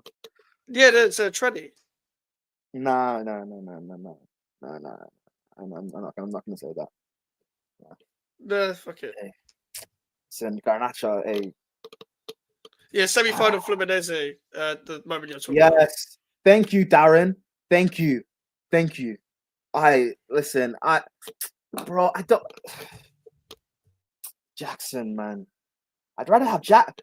Oh my god. Might as well The move on amount- to that because the Jackson loan to Bayern's happening, isn't it? Yeah. Fair enough. For Jackson as well. A league where the high line and stuff, you can learn to actually find composure and score goals. So fair enough. His link up with Kane actually will be interesting. I wonder if Jackson will play off the left or off the right. Because with Musiala injured, do you put Elise in the 10, play Diaz, say, on the right, Jackson on the left? Do you work it that way? But it's going to be interesting for him. I'm happy for him. I'd rather keep him because I don't want Garnacho, but I'm happy for Jackson. He's actually is a very good footballer. It's just the finishing that messes things up. But he is a very good player. He's a good left winger. I think he'd be a good left winger. I would have loved him at West Ham if we could afford him and if he wanted to come to us. But Are you saying Jackson's a better left winger than Garnacho? Well, of course he is. Of course. This guy was a left winger. He should have gone to Villa. They would have suited his football the most due to the spaces Watkins gets in. Obviously, they got guessing, so it doesn't matter now. But at the same time, this would be good. I think he'll just play just behind Kane and they'll swap around. I think because I don't think Diaz will play on the right. Diaz has been scoring on the left. And Elise will play on the right. Oh, interesting. There's And sometimes Company plays the front too. Like, just in general. Like, he loves 4-4-2 anyway. Like, he likes, 4-2-3-1 second striker / 4-4-2. He likes doing that style of football. Because he used to play Lyle Foster and Zeki Amdouni, whatever his name is, as the front two at Burnley. But obviously, because they have Musiala, they just play straight 4-2-3-1. Bayern Munich. So I reckon Jackson, Kane, little partnership there. Little partnership. With a deal to buy at the end of the loan. I assume so. I don't know. Has to be obligation because of UEFA rules.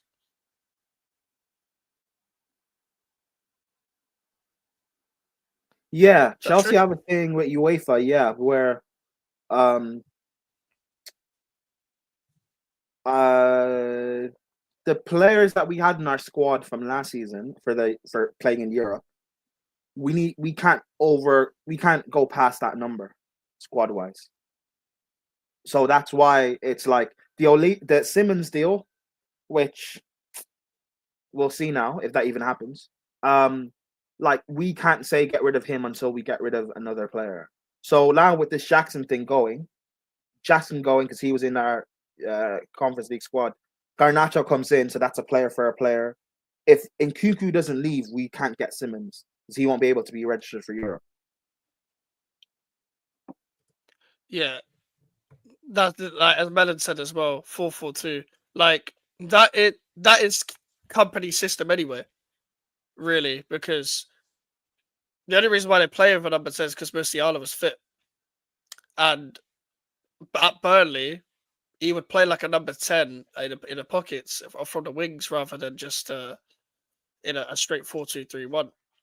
Bro, and I like it. Now that he's got a proper 10, yeah, now they can play 4-4-2 with Jackson and Kane. I like it. It's interesting. I still don't rate company though, but in terms of the attack they have, I like it.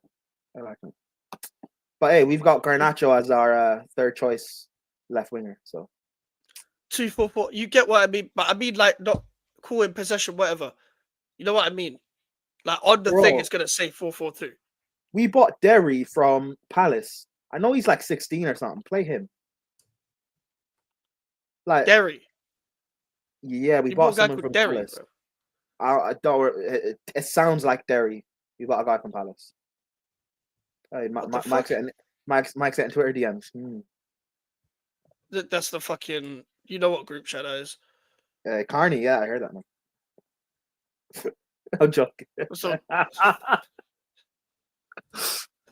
It's cool. We don't need to talk about Carney. I know you had the stream. We don't need to talk about Carney. I'm never gonna hear the end of this after fucking J stream. fucking brilliant. No, it's cool. Derry's Listen, 18, I'm pretty sure. Yeah, but I don't care if he's 18. Like, if he can be third choice left winger at Chelsea, then can he Who the beat his fuck man? is Derry, bro? He's a academy kid Palace had that we signed to our academy. It's this guy related to fucking Sean Derry, the guy who was there at Palace for time. No idea. I don't even know what he looks like. Sean Derry. This guy was a set piece coach for fucking years. This fucking weird QPR looking brother. Faz said, "Let's Casemiro be interim player manager." Crazy. Like Casemiro needs to go Morley's or some shit. Morley's manager. Forget like Morley's football manager. manager. Morley's manager, bro. Like I think Casemiro is still a good player, but it's just like in general, it's just the way he looks. It's just the way he looks. Just go Morley's. Does it worry you that when you sack Potter, Amram could be available and you guys could get Amram? Does that worry you? It worries me anyway because it don't fucking matter either way. It don't matter who we get. That's why I said I don't want Potter to be here, but I don't want anyone else on the shortlist to be here either. Have you seen Like the anyone shortlist? that's no, I'm just talking anyone that's free. Anyone that's free right now, I don't want. I don't want them. Because despite Carrick and Postecoglou wouldn't be bad appointments, they're not saving West Ham right now. Not with this squad. Is They're Carrick free? He got sacked Carrick got sacked. time ago. Oh, for fuck's sake! Man United are gonna hire him. Fuck, they're gonna ruin Carrick. Darren, No. don't get me started. And he stayed in the US. He stayed in the US. Unless Trump shoots him. Poch is getting deported next summer. So And we'll be in a championship by then, so it won't matter. Poch managing West Ham in the championship will be crazy. Nah, fuck off. Fuck off. What? Spurs, Chelsea, West Ham. You might as well go Arsenal. Just go to Arsenal. Skip us. Skip us, man. We do not need that shit, man. I'll put up with enough. Listen, this is the thing when it comes to West Ham. It don't matter who we hire. Man, I'm talking about Sean Dyche. I will execute someone. Man, I'm talking about Sean. You think if I see a ball go in the air for fucking striker once again, and they don't win the aerial duel, and we get hit on a turnover again, that kind of football again, yeah, I'm gonna have to start terminating this channel. I'm not trying to see what Sanchez does. Sorry? Sanchez hoofs the ball up. We fail to win it in the air. We get countered and concede. That's what Sanchez does. Yeah, but that's what I watched under David Moyes for years. I watched Lucas Fabianski kick the ball into the changing room, and people are going into the changing room to get the ball, and it's not half time. The manager's saying good touch because they just controlled the ball. Because it's gone off the pitch. This is the problem I have. I don't care about style of football. Sean Dyche won't keep... I'm going to get rid of this narrative now. Sean Dyche is a 2010s manager. He's past his best. He's not keeping us up. There's no one that can save this defense right now. Playing long ball football, the Brexit ball thing doesn't work anymore, guys. It doesn't work anymore. I'm not saying you have to play possession-based football, but you have to have some form of intent going forward with it. Sean Dyche was past his best at Everton for a reason. If Sean Dyche was still at Everton and they didn't get Moyes, they would have had a great chance of going down.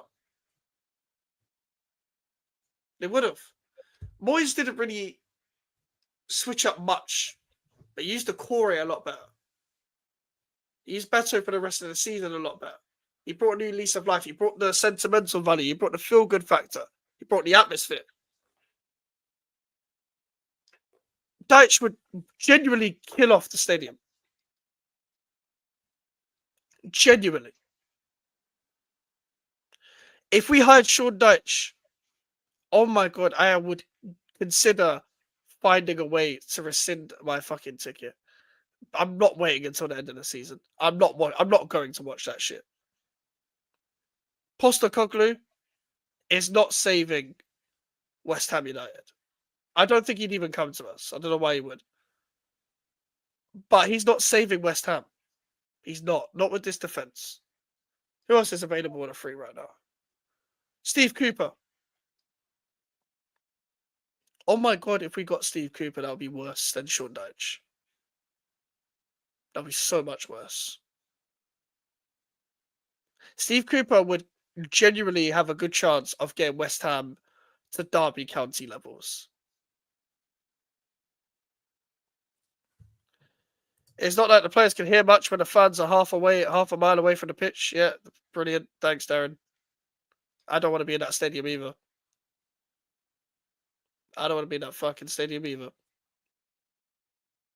So if they can't hear much, clearly the West Ham fans aren't that detrimental and abusive and negative as people think then if they can't hear us. Because that's all TalkSport do. They just blame the West Ham fans. How about this, TalkSport? How about you just explode your facilities? How about you explode your buildings? There's no use for you in this life. There is no use for you. I don't want to hear anyone that's in with a TalkSport mic talk about West Ham United. I don't want to hear that, ever. No one on a TalkSport radio should ever be talking about West Ham. Oh, speaking of TalkSport, I didn't watch the clip. Maybe you've seen it, but Lawless reacted to it live. They were saying some shit. I'm assuming about like you guys shouldn't have sacked Moyes or something. I don't like again. I have not watched it. I'm assuming you have. Did you see it? I haven't. Okay. I don't click on anything to do with TalkSport. Okay. It's something good to react to, but yeah, first. I'm not clicking on that shit. I'll explode. I have enough stress putting up with the fan base and the game. I don't want to click on anything to do with TalkSport. The problem is though, they know what they're doing. They know the West Ham fan base love listening to TalkSport, the older fans, and they know the fucking stupid Twitter fans will clip it up and then complain about it. They know what they're doing. Every time it's, you shouldn't have sacked this person. How about we should have hired a good manager? Every single time. Exactly. There's nothing good that comes from them, man. There's nothing good. It's like listening to a staff full of West Ham Centrals. But they're actually serious and they're getting paid from it. That's the difference. Once TalkSport goes and it gets fucking Paris 2015, put West Ham Central there. They need to go. It's time to go, blood. If you could only get rid of one person, West Ham Central or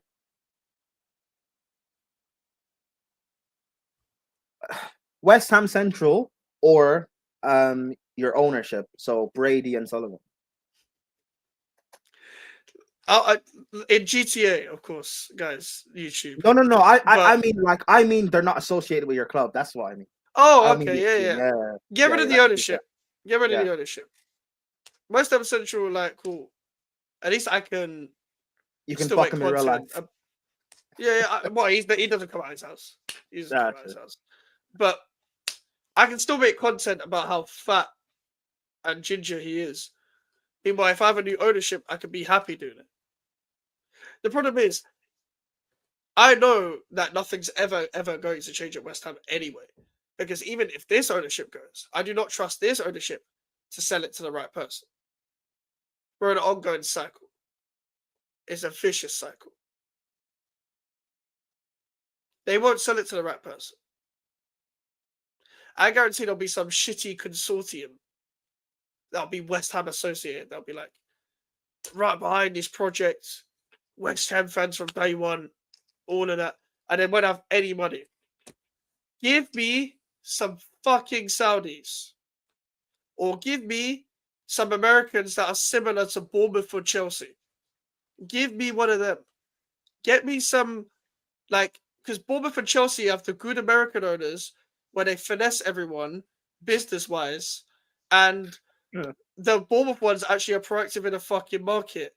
I will get me some Saudis. Do you think I care if they chop people's heads off? I don't care. There's nothing to do with my club. Like, just go own my club, bruv. Like, everyone's bad morally. You're all billionaires. You're all shit anyway. You're all shitty people. Yeah, the UK, the FA would never allow Saudis, but getting an ownership like Clear Lake or whoever the Bournemouth ownership are, or FSG. I've been telling people for time, FSG are not as bad as what people think. They are good owners. Or even Wrexham's owners. What's his name? Reynolds. Right, Reynolds and them, man. Yeah, you guys need an actor, bro. Bournemouth have Michael B. Jordan. You guys need Scarlett Johansson or something, bro.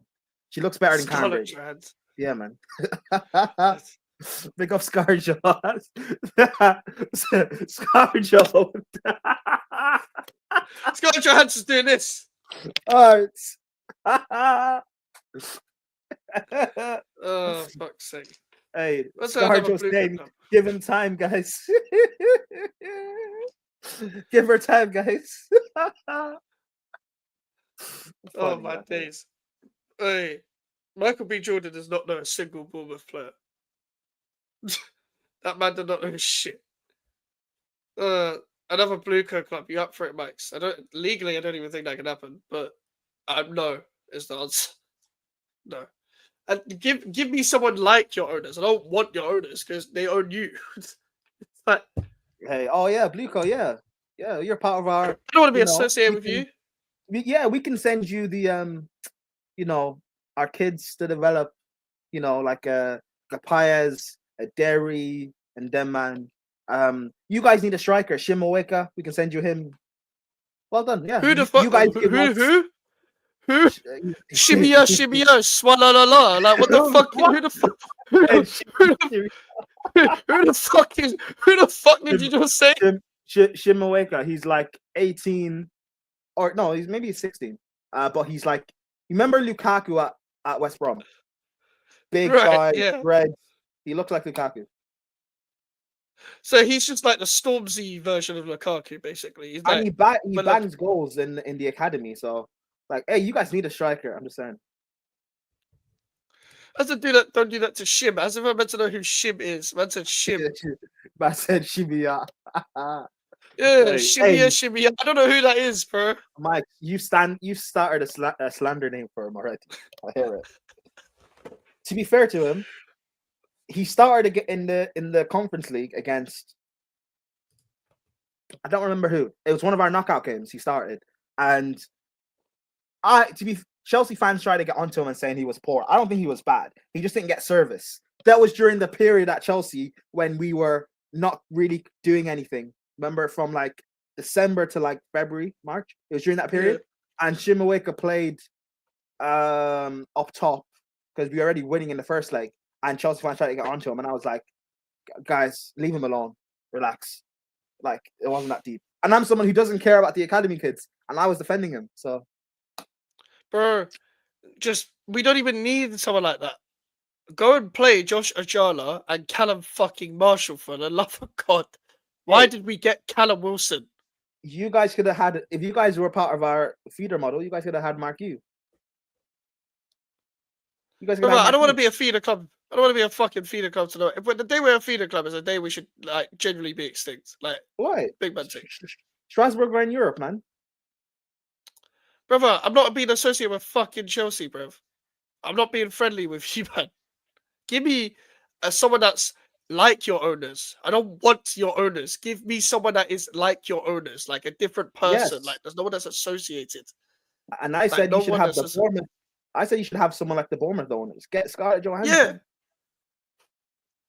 I don't know if Scarlett Johansson wants to be part of. Scarlett Johansson going to be a part of a consortium with like fucking Anton Ferdinand and fucking Tony Cotti or some bullshit. Like Antonio. I don't know what. Mikel Antonio. You're gonna see hey, Bowen and Scarlett Johansson taking pictures and stuff being tweeted online by West Ham Central. That fuck. West Ham Central is he's gonna slander Scarlett Johansson and say bring back Aaron Brady. As soon as we lose the first game, it's gonna be like, see, Sullivan wasn't the problem. Sullivan was He the wasn't problem. the problem. Fucking dickhead, man. This is the first time you picked me up, PFC. Thank you. You're probably gonna stand to me in a sec, but big up PFC. Like, bruv, the day this club disappears will be the day we could all live happily ever after as West Ham fans. It's genuinely better for our mental health if this club doesn't exist anymore. I'm at that point. If this club disappeared tomorrow, I would genuinely be happy. Like, I don't think people are. I'm being serious, deadly serious. I'd be sad that it's gone, but I'd be happy we get cut off instead. Because what is the point? There's nothing to look forward to. There is nothing. I didn't even react yesterday. I didn't rant. I didn't celebrate when we scored. When we went 2-1 up on the watch log, I said we're going to lose 3-2, and we did. We did. We did lose 3-2. Strand Larsen came on. We were on strands of weed, and they brought on Strand Larsen, bruv. What the fuck is wrong with this club?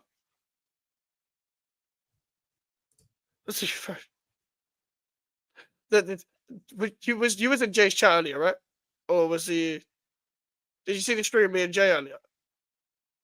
Yes. So I don't know how it got. Charlie was talking about it, that was it. Charlie was talking about. I don't know how it got to corn, but Charlie brought up nugget corn. Jay didn't know where it was. Do you know where it is?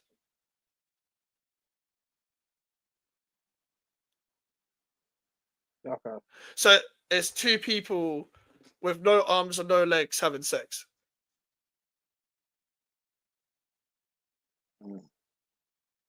Okay. I don't know how it came. I don't know how that came up in it, but like my whole thing with that is, I would like to know, first of all, who initiates that? Because you've got no arms, no legs, so you can't even make signals. Initiates So what? how are you going to initiate? Initiates the act. Because think about it, you need a referee. You need a referee. Wait. What? The actual act of intercourse, you mean? Yeah. Okay. I'll be real. I don't want to think about it. I don't know. No, but you gotta have a referee there. Because, like, the reason why I'm saying that is because you gotta basically pick up one of them and just put it on the other person.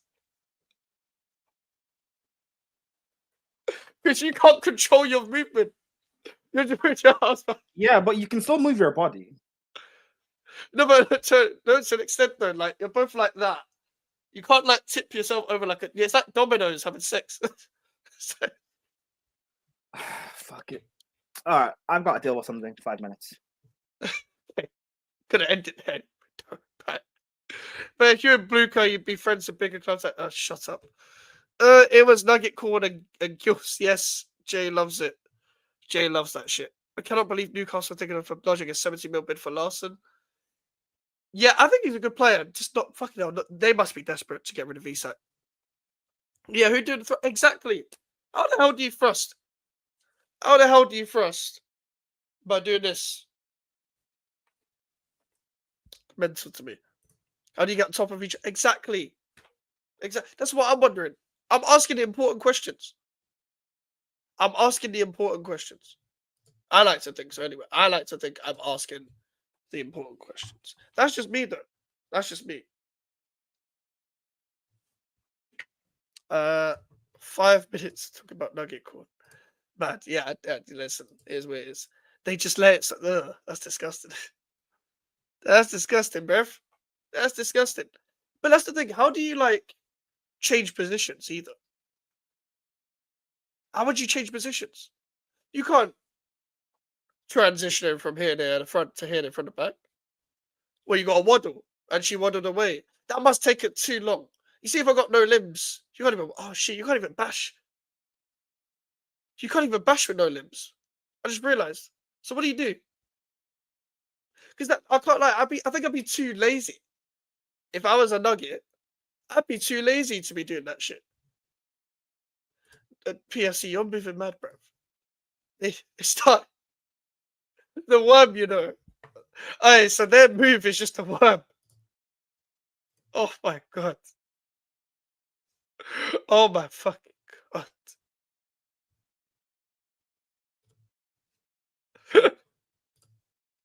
They roll on each other like a fucking cogwheel. Bro, I need to know, like also, by the way, how do they operate in a normal life? You can't really plop yourself in a wheelchair. Can you survive by being a nugget? How do you eat? Like, I forget even sex. How do you live? How do you eat? How do you drink? You're just a nugget, bro. No limbs. You can't do anything. Just roll around. I've never seen a nugget in real life in my life. Like, you can't even go on a wheelchair. You can't even do this, like on your wheelchair and shit. You can't even push yourself. You ain't got arms. At least if you didn't have legs, yeah, you're on a wheelchair, innit? And then cool, you can sort yourself out. You're on arms. You can lift each other. Cool. If you just had legs, you ain't got arms. You could just like do other shit. You can chill on a sofa, whatever, and then do your business. But you have neither. To be fair, even if you just didn't have arms in general and you still had legs, how do you drink and eat at that point? I don't know. Me personally, I don't know. I would love to know if anyone knows a nugget out there. I would love to interview them on their life as long as they didn't find the whole thing insensitive. Because I'm not very good at filtering myself, but yeah. Ain't there nugget? There's nugget football. What do you mean nugget football? Nugget football. You're telling me there's like 5-a-side teams and shit. There's no way. There is no way in hell that there's nugget football. 5-a-side. Power League. Could you imagine Power League nugget? Could you imagine that? Imagine Power League nugget. That would be fucking hilarious. That would be hilarious. Man said nugget.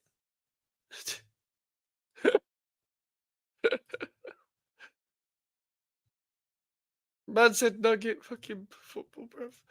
Mike said auntie. No, bruv. No. No. I'd rather hear a nugget, bruv. I would rather hear a nugget. Playing career mode and hearing there's such a thing as Nugget Power League. Nugget Power League. Like, that's what I'm saying, bro. Imagine you go tagging them goals. And you just see 1v1 of 2 dominoes taking on each other 1v1. Ah! Oh, for fuck's sake. For fuck's sake, man. Nugget porn. Nugget players probably do. Yes, they probably would. They probably would, bro. They probably would. Imagine seeing Nugget MLS pens. Any Nugget 1v1 shit, bro. Any Nugget 1v1 shit is crazy to me.